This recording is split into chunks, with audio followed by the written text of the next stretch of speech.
Hello everyone and welcome back again to my channel and for today's video guys. So ayan, dito tayo mag-shoot ng ating vlog kasi nga maganda dito mag-shoot and as you can see the view guys. It's so beautiful like what you see right now with the wearing blue shirts. Ay, sando pala. Joke lang. Shadow kayo ano. Don't be serious about that guys because I'm you know, it's just kidding aside. So ayan guys, let's start our topic for today's video and we're going to have a story and I will share you some story about my kids yesterday. I'll sleep yesterday in the middle of the morning. 12 in the morning na tanghali like that. Yes. Today, and let's drive to our topic for today's video. And no furthermore, let's start it. And guys, so ayan. Nung natulog ako guys, so ayan. Ganito ang nangyari. Medyo epic siya. Medyo epic yung panaginip ko. Ang nangyari sa akin, para daw ako, kasi mahilig ako maging Encantadia. So ayan, Encantadia. Nasa ilog daw kami. And then nakasalubong ko daw si Metena. Salubong ko daw si Metena. Ayan, si Metena daw. Tapos hawak na daw yung brilyante ng apoy. Tapos ako, hawak ko tubig. Alam ko bakit. And then, tumalon daw siya sa ilog. Epic kasi ito ha. Siyempre hindi ito totoo masyado.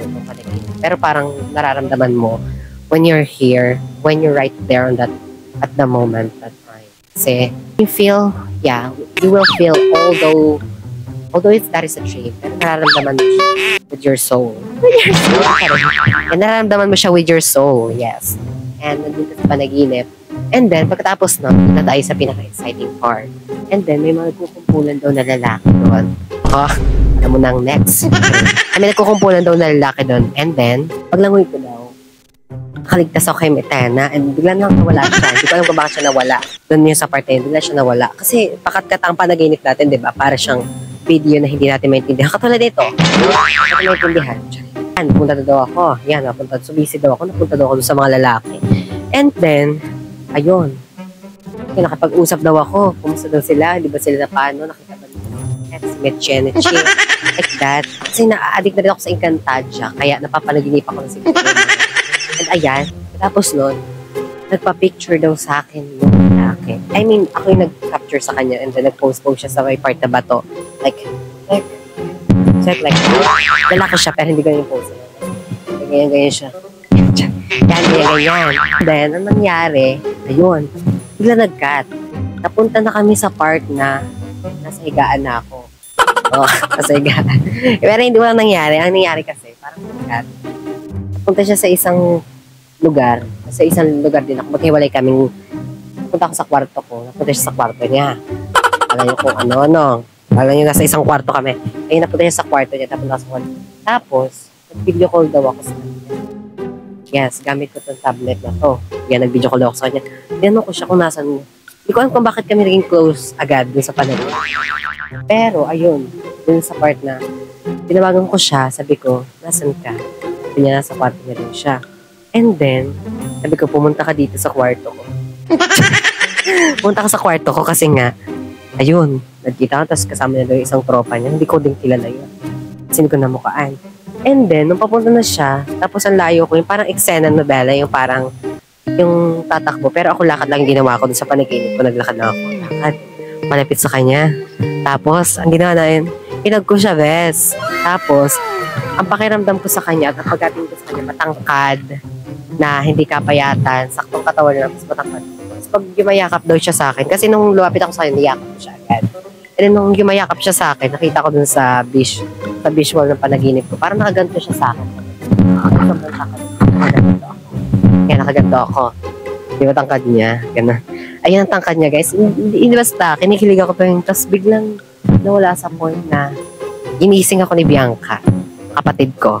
Kaya ginising ako. And then, pagkagising ko, nakangiti akas. Parang akong kinikilig na. Hanggang ngayon nararamdaman ko pa yung yakap. At hindi ko alam kung sino yon. Saka hindi ko namukaan yung mukha. At bakit hindi sa akin pinakita yung mukha ng lalaki? Ang tangkad niya, best. I think, para sa akin yung matangkad na yun in the future. I think so. And kung para ka sa akin, magpakita ka na, basta matangkad siya, I think mga ganito. Kung nakayakap siya sa akin, ganito siya. Nakaganyan. Ito ako nakaganito. O, diba? Perfect ang atake. Ayan, ganyan ang nangyari sa panaginip ko yesterday. In the middle of the night, it's been 12. Yeah. Yes, yeah. And I'm so happy na napanaginipan ko yun kasi nga po, nagkaroon ako ng chance and nagkaroon ako ng hope na mayroong mamahal sa akin. I think it's a sign from God that I don't need to give up. Yeah, I don't need to give up for me. And I think I need to wait for it. Yeah, I think that's all, guys, that I dreamed yesterday. I think that is the person perfect. That is the person who God gave me soon. Actually, yeah, siguro siya na yung meant to be ko soon. And I hope that is true. Even that is dream that will become true soon. Okay, guys, that's all, guys. And thank you for listening to my fucking story and to my stupid story. But this is real in my dream. But it's not true in my personal life. But that is dreams, only dreams. So next time, if you want to know more, if you want more story from me, just click the subscribe button, turn on the notification bell, and be updated to my future video. And bye-bye na muna for now, guys. Thank you for watching.